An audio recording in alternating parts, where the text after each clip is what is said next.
The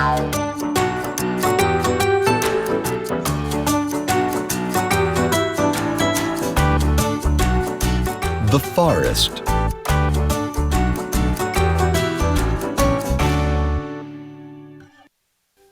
The Black Forest had always enchanted me. The name, of course, said it all. Who couldn't look at that landscape and think of fairy tales about wolves and witches when you saw those trees rising up the slopes to the mountains?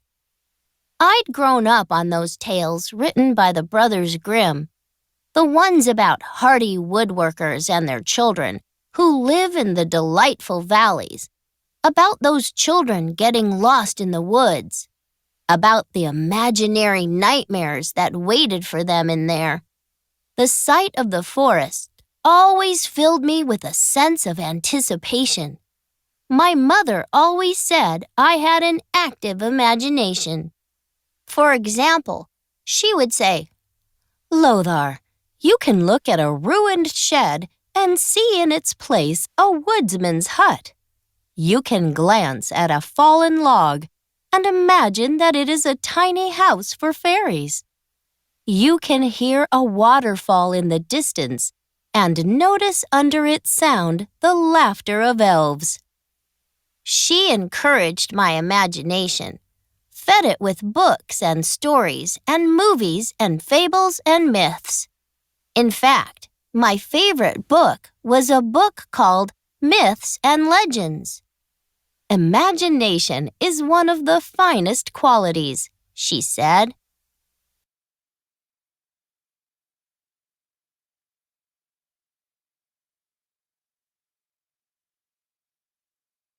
So when we went on a holiday to the Black Forest, I couldn't help staring up at those dark trees and wondering, what lies hidden among them?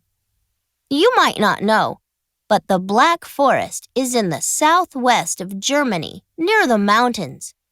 It's cold there, especially during winter. Even in fall, when we arrived, there was a chill to the air. A bitter winter was coming. Soon snow would settle on the ground. My father was still working in the city, so my mother and I were alone in the old villa that stood right beside the edge of the forest. Dad would join us in a few days. On the first day, I said, "Mom, I'm just going to have a look around. I'll bet there are some interesting places nearby." "I'll start dinner," she said. "It'll be ready in an hour, so don't take too long. And don't go far into the forest." "Of course," I said, and then I scuttled out the door and found myself standing beside those wild oak and beech trees.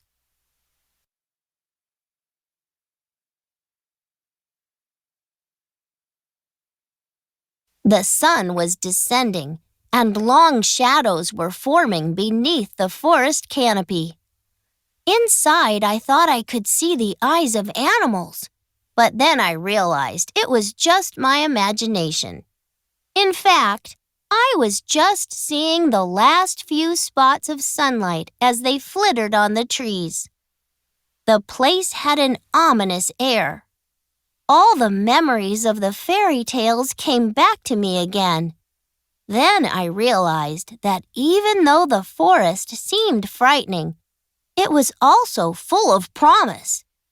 The forest itself seemed alive and breathing, ready to inhale me. The wind rustled the leaves and the trees swayed. Soon it would be completely dark. Then what would happen? That's when I heard the voice, deep and booming. "Hello there, young traveler." I froze, like an animal before a predator. Had I heard a voice? Or was it just my imagination? "Yes, you, boy. Come a little closer. Yes, that's right. Take a step forward. I've something to show you. Yes. Come inside the forest.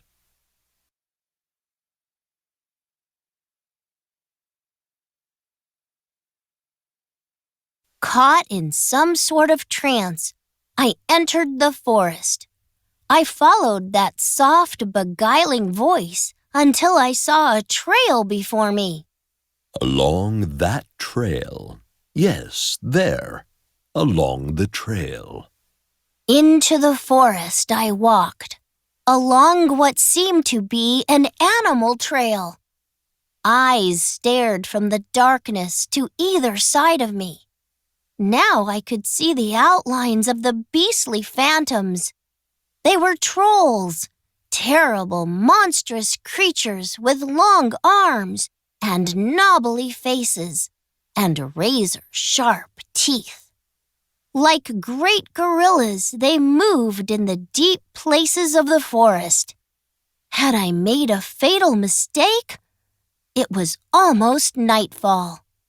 Suddenly, I was terrified and turned around, but the trail along which I had come seemed to have dissolved. I was lost in the woods.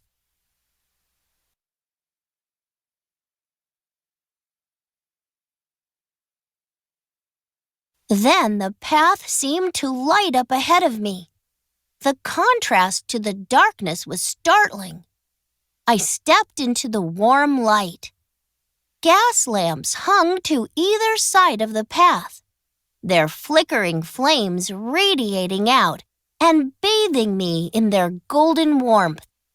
They sent the terrible trolls scuttling away and back into the darkness. The path widened and was paved with flat stones. I passed along, feeling the peace of that space, until before me in the forest stood a hut. The owner, dressed in a full vermilion-colored robe, leaned against the doorway. He had a white flowing beard and twinkling eyes. There you are.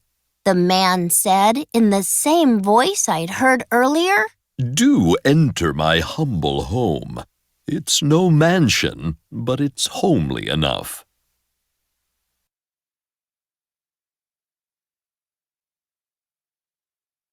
So I entered the hut, where a fire flickered in a small fireplace. More warm lamps hung in the corners, but that wasn't what caught my eye. No, it was the shelves and shelves of strange equipment. The bottles of potions, the ancient books, the strange igneous and obsidian rocks, the porcelain containers filled with who knows what.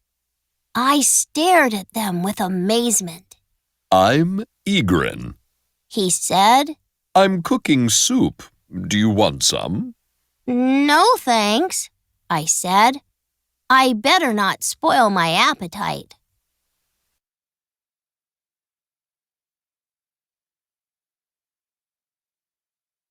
Egrin sat in a chair opposite mine, and he passed me a mirror with a gilded golden frame. Prepare to be enchanted.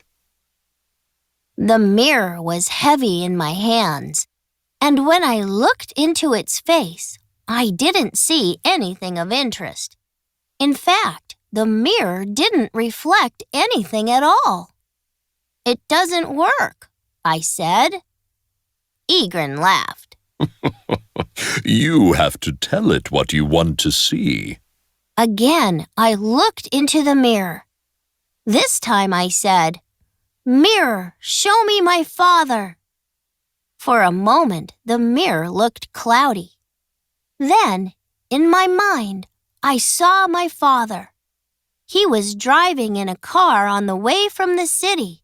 He was listening to music and singing along badly. I laughed. There's Dad. He's singing in the car again, badly. Then the image faded, and I was left staring at a flat gray surface.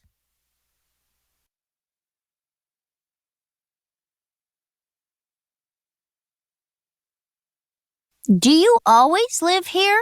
I said. All year round? Only for the last 400 years. He said. Oh, that's a long time, I said. Well, before that I lived farther east. He said. It can be lonely sometimes, but the forest is very beautiful. My mother's voice drifted through the forest. Lothar, dinner! I'm afraid I'm going to have to go, I said sadly, though to tell the truth, I was starving. That's all right. Said Egrin with great empathy.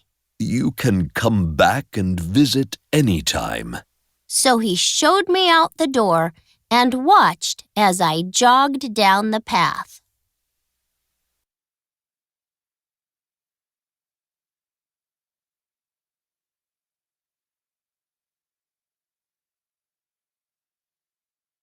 The breeze still fluttered in the leaves, and I thought I heard creatures moving out in the darkness.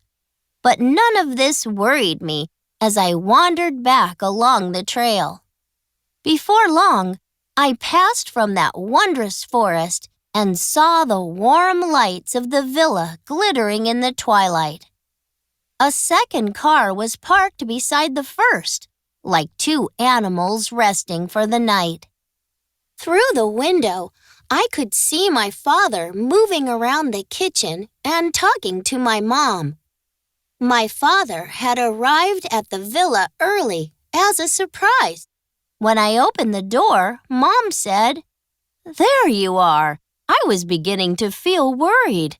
Did you find anything interesting out there?" "There's an old ruined hut, a little way into the forest," I said. A woodman's hut, I guess. Said my father. Did you look inside? Yes, but it was empty, I said. That's a pity. Imagine all the things you might have found inside. Mom smiled at me. It might have been a wizard's house filled with magic wands. I smiled back at her. It might have been, but sadly, there were just old wooden logs and some rusty tools. Oh, Lothar, come on. That's so commonplace. Use your imagination, she said. I'll bet it belonged to a wizard once upon a time. He just waved his wand and cast a spell to make it look empty. You've got an overactive imagination, Mom, I said, and we all laughed. Discuss. Do you think Lothar really found a man living in the forest? Explain how Lothar's position as narrator makes it difficult to determine whether what he saw is real or just part of his imagination.